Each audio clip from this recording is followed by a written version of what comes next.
Assalamualaikum warahmatullahi wabarakatuh. Kami dari kelompok 1 akan mempresentasikan materi metabolisme asam nukleat.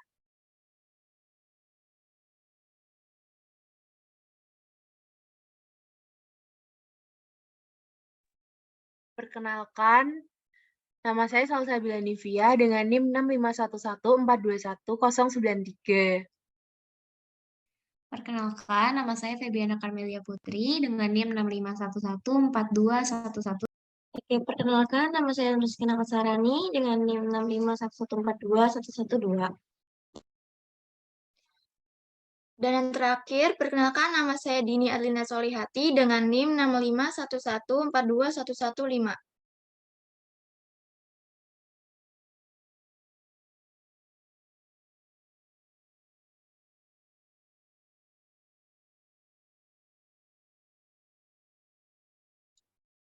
Selanjutnya adalah apa itu asam nukleat? Asam nukleat merupakan suatu polinukleotida, yaitu polimer linear yang tersusun dari monomer-monomer nukleotida yang berikatan melalui ikatan fosfodiester. Selanjutnya adalah jenis-jenis asam nukleat. Asam nukleat dibagi menjadi dalam dua jenis. Yang pertama asam deoksiribosa atau asam deoksiribosa nukleat atau DNA dan RNA. Yang pertama ada DNA. DNA ini merupakan asam nukleat yang molekulnya terbentuk dari dua untai polinukleotida atau bisa disebut dengan untai ganda atau double helix. Setiap polinukleotida dari DNA ini terdiri atas nukleotida-nukleotida yang dihubungkan oleh ikatan fosfodiester. Setiap nukleotida mengandung 3 komponen penting, yaitu basa heterosiklik purin dan purimidin.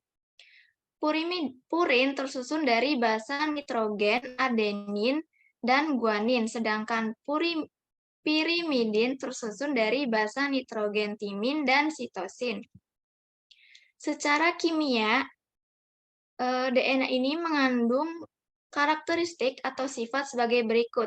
Yang pertama, memiliki gugus gula deoksiribosa. Yang kedua, basa nitrogennya itu ada guanin, sitosin, timin, dan adenin. Yang ketiga, memiliki rantai heliks ganda antiparalel. Dan yang terakhir ada kandungan basa nitrogen antara kedua rantainya itu sama banyak dan berpasangan spesifik satu dengan yang lainnya.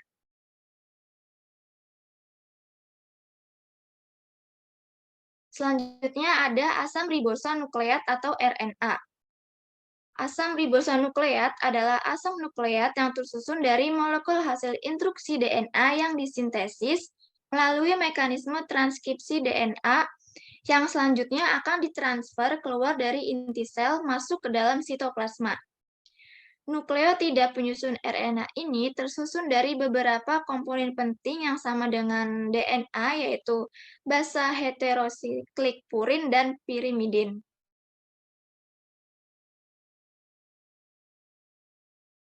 Next. Berikut adalah perbedaan antara DNA dan RNA. RNA hanya berupa rantai tunggal dan memiliki struktur tunggal tidak ganda seperti DNA. RNA ini terbentuk atas gula ribosa, fosfat, dan basa nitrogen. RNA hampir sama dengan DNA, namun ada sedikit perbedaan, yaitu terletak pada basa utamanya. Kalau RNA itu basa utamanya adenin dan guanin, sitosin dan urasil, dengan panjang molekul 70-10.000 Pb, dan RNA ini memiliki unit gulanya itu D-ribosa. Molekul RNA berupa untai tunggal, kecuali pada beberapa virus. Terdapat beberapa jenis RNA dalam sel makhluk hidup. Jenis-jenis RNA ini adalah yang pertama RNA duta atau RNAD, RNA transfer, dan yang terakhir ada RNA ribosom atau RNAR.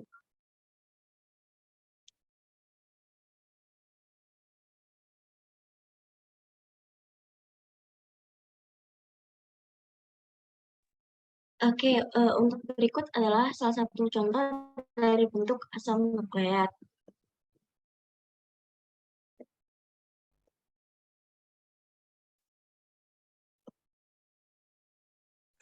Selanjutnya adalah sifat-sifat asam nukleat dalam tubuh. Yang pertama, molekulnya ini amfifilik atau mengandung bagian polar yang larut dalam air dan non-polar yang tidak larut dalam air dalam strukturnya. Atau dapat diartikan bahwa senyawa asam nukleat ini memiliki bagian yang hidrofobik dan juga sekaligus hidrofilik. Kedua, stabilitas asam nukleat ada yang tergolong stabil atau tidak mudah terurai yaitu DNA, dan yang kurang stabil atau mudah terurai yaitu RNA. Kemudian stabilitas asam nukleat tidak dipengaruhi oleh ikatan hidrogen karena peranan ikatan hidrogen hanya untuk spesifitas pasangan gandanya. Kemudian asam nukleat ini dapat mengalami hidrolisis sempurna menjadi komponen-komponennya bila di dalam asam pekat dan suhu tinggi seperti HCl4 dengan suhu lebih dari 100 Celcius. Kemudian dapat terjadi perubahan status tautometrik basa atau pergeseran basanya akibat pengaruh alkali yang dapat membuat terputusnya berbagai ikatan hidrogen, dan hal ini membuat rantai ganda pada DNA ini mengalami denaturasi. Pada saat pH netral, RNA akan memiliki kondisi yang lebih rentan terhadap hidrolisis karena adanya gugusan OH. Next slide.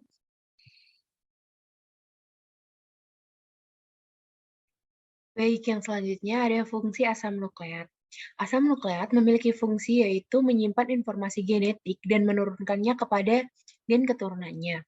Selanjutnya, fungsi penting asam nukleat adalah menyimpan dan mentranslasi informasi genetik metabolisme antara reaksi-reaksi informasi energi, koenzim pembawa energi, koenzim pemindah asam asetat, zat gula, senyawa amino, dan bimolekul lainnya. Koenzim reaksi, oksidasi, dan reduksi. Next slide.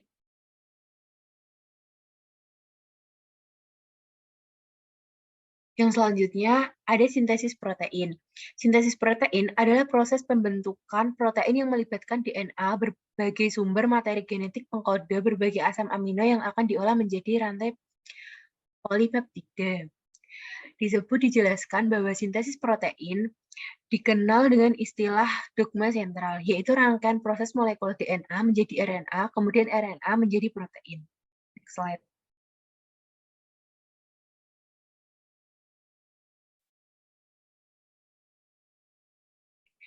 Yang selanjutnya yaitu ada komponen sintesis protein. Pada komponen sintesis protein ini dibagi menjadi DNA, mRNA, tRNA, ribosom, asam amino, retikulum endoplasma kasar, dan polimerase. Selanjutnya, proses sintesis protein. Pada proses sintesis protein ini dimulai ketika ikatan hidrogen DNA, hasil replikasi dipecah atau diputus oleh enzim RNA polimerase, kemudian rantai DNA tersebut dikode oleh mRNA. Sintesis protein terjadi melalui dua tahap, yaitu transkripsi dan dilanjutkan dengan translasi. Selanjutnya.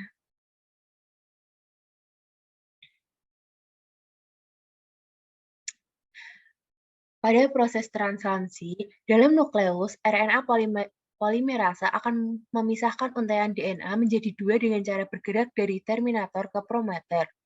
Ketika RNA polimerase sampai di promoter, maka proses ini dinamakan dengan inisiasi. Selanjutnya, RNA polimerase akan kembali berjalan menuju terminator dan akan membentuk mRNA. Proses ini dinamakan dengan elongasi. Selanjutnya, RNA polimerase dan mRNA telah sampai terminator, maka proses transkripsi selesai. Pada proses transkripsi dinamakan dengan terminasi. Selanjutnya ada translasi. Pada tahap pertama, translasi adalah inisiasi pada tahap ini. Kodon pertama adalah mRNA yang bertemu dengan ribosom, disebut dengan kodon start. Selanjutnya, tahap setelah inisiasi adalah elongasi. Kodon yang dibawa mRNA akan diterjemahkan menjadi asam amino. Selanjutnya, masing-masing asam amino akan digabungkan oleh tRNA. Dan yang terakhir, yaitu ada terminasi. Proses translasi berakhir ketika bertemu salah satu codon stop dan bertemu dengan ribosom. Baik, next slide.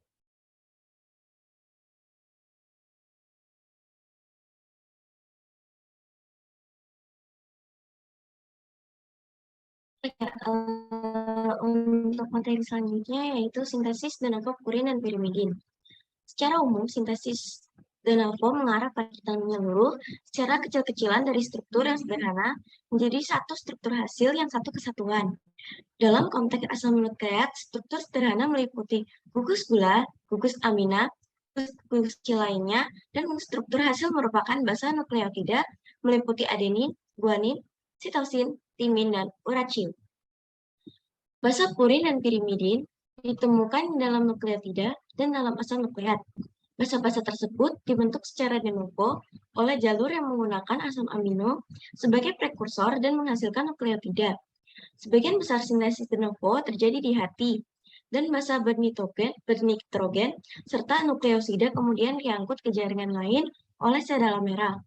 Otak juga membentuk nukleotida dalam jumlah yang bermakna.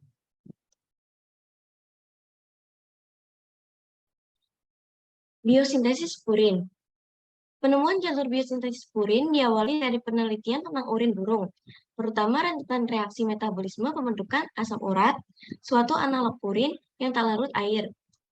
Penelitian dilakukan dengan bantuan teknik radioaktif yang dimulai dari penelusuran radioaktif, mulai dari asupan makanan yang mengandung asam nukleat radioaktif, penyebaran senyawa antara metabolisme asam nukleat, dan hasil akhir perberayannya, terutama pembentukan asam urat. Hasil pembentukan radioaktif tersebut menunjukkan bahwa berbagai sumber senyawa diperlukan untuk menyusun 9 atom cincin purin, yaitu ada asam aspartat, glutamin, glisin, CO2, dan turunan 1 karbon tetrahidrofolat. Koenzim THF berperan dalam metabolisme 1 karbon. Dalam biosintesis purin, atom-atom pembentuk purin ditambahkan secara bertahap ke ribosa 5-fosfat, sehingga purin disintesis langsung sebagai nukleotida oleh perakitan atom-atom penyusun cincin purin langsung ke ribosa. Proses ini berbeda dengan sintesis pirimidin.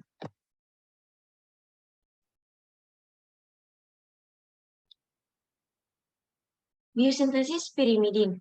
Berbeda dengan purin, pirimidin tidak tersintesis secara turunan nukleotida. Cincin pirimidin sudah dibentuk sebelum melekat atau berikatan pada molekul ribosa 5P. Cincin pirimidin terdiri dari 6 atom dan dibentuk dari 2 molekul prekursor yaitu carbamyl P dan asam aspartat. Biosintesis pirimidin terdiri dari 12 tahap, tetapi bisa dikategorikan menjadi 3 tahap utama berdasarkan produk utama yang dibentuknya, yaitu tahap pembentukan carbamyl fosfat, tahap pembentukan asam orotat, dan tahap pembentukan nukleotida pirimidin. Mengingat molekul pirimidin lebih kecil daripada purin, maka sintesisnya lebih sederhana tetapi berasal dari sejumlah komponen yang tersedia atau telah ada. Nitrogen amida glutamin dan karbon dioksida menjadi atom nomor 2 dan 3 cincin pirimidin. Mereka melakukannya setelah sebelumnya diubah menjadi carbamyl fosfat. 4 atom lainnya disediakan oleh aspartat, sebagaimana pada nukleotida purin, gula fosfat disediakan oleh PRPP.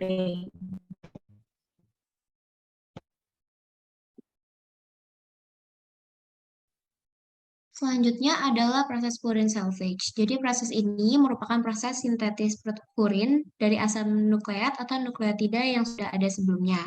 Proses ini terjadi bila tubuh sedang berkekurangan nukleotida, namun tubuh tidak dapat menggunakan banyak ATP. Berbeda dengan sintetis de novo yang sebelumnya sudah dijelaskan, proses ini memerlukan ATP yang lebih sedikit karena adanya recycle atau siklus. AMP atau adenosin monofosfat dapat menghasilkan adenosin, adenin juga dapat menghasilkan adenosin. Adenosin dan IMP dapat diubah menjadi inosin dan inosin diubah menjadi hiposantin yang akan dikembalikan lagi menjadi IMP dengan bantuan PRPP dan HGPRT. GMP juga sama, dipecah menjadi guanosin, guanin, dan jadi GMP lagi. Dan inti dari proses ini merupakan proses bolak-balik atau sebuah siklus. Next slide.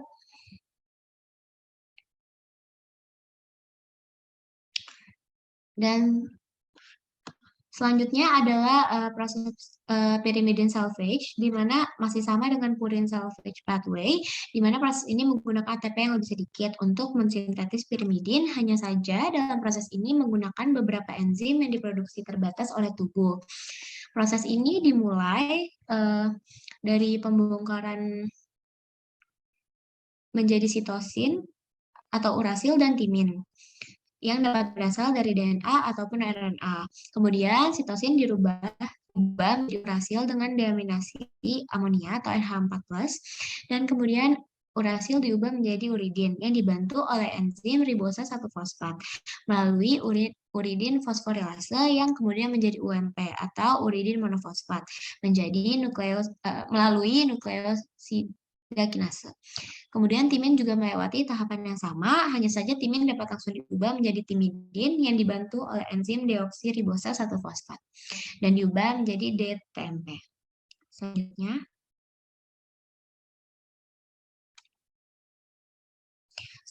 adalah biodegradasi purin atau biasa disebut juga katabolisme atau pemecahan purin.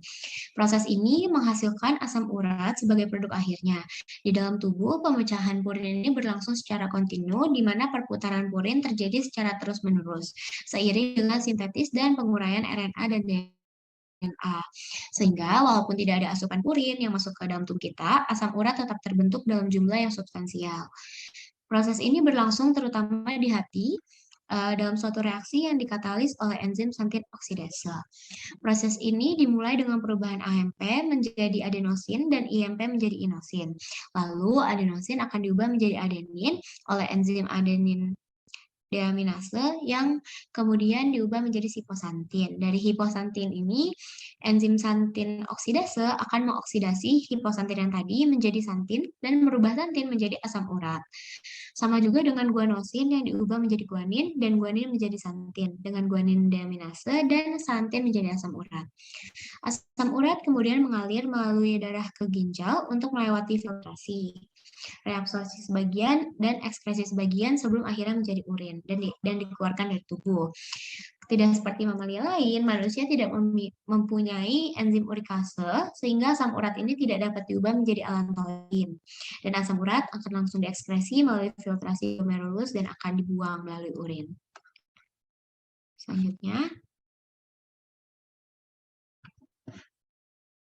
Selanjutnya adalah biodegradasi pirimidin atau katabolisme pirimidin yang mengakibatkan degradasi cincin pirimidin menjadi produk-produk seperti substrat aslinya, yaitu aspartat, CO2, dan juga amonia. Proses ini dimulai dengan cincin pirimidin, sitosin ataupun urasil ataupun timin yang dibuka melalui reduksi oleh NADPH dan enzim dihidropirimidin dehidrogenase yang menghasilkan dihidrorase dan dihidrotimin. Kemudian diubah lagi menjadi beta-alanin dan juga beta aminosobutirat yang sebagian besar diekskresi menjadi amonia dan CO2 dan dapat juga diubah menjadi asetil-CoA serta suksinil-CoA yang dapat masuk ke siklus Krebs. Beta-alanin dari sitosin atau urasil ini juga dapat diekspresikan atau dimasukkan ke peptida otak dan otot seperti karnosin ataupun anserin. Next slide.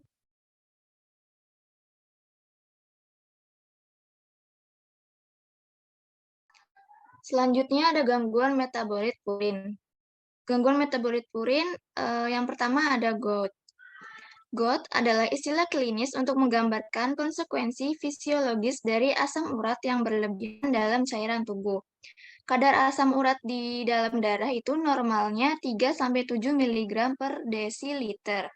Gejala umum yang dijumpai pada penyakit ini adalah nyeri rematik pada sendi-sendi dan jari kaki membesar. Yang kedua ada SCID. SCID ini merupakan gangguan penyakit keturunan yang ditandai dengan hilangnya respon imun terhadap serangan infeksi. Ada kasus di mana pasien SCID ini juga menderita defisiensi enzim adenosin deaminase atau ADA. Defisiensi ADA ini terkait dengan munculnya penyakit lain termasuk AIDS, anemia, dan berbagai limfoma dan leukemia.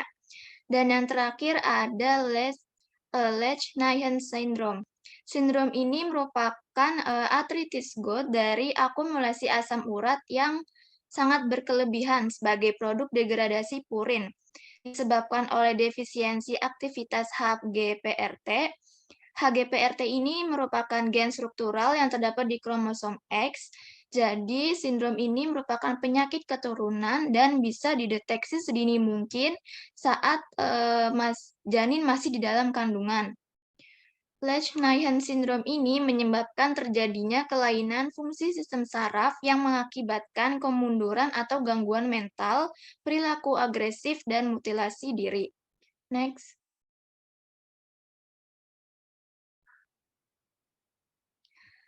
Berikut adalah contoh dari gangguan metabolit purin. Ada penyakit gout dan SCID. Dan berikut adalah daftar pustaka yang kami gunakan sebagai referensi.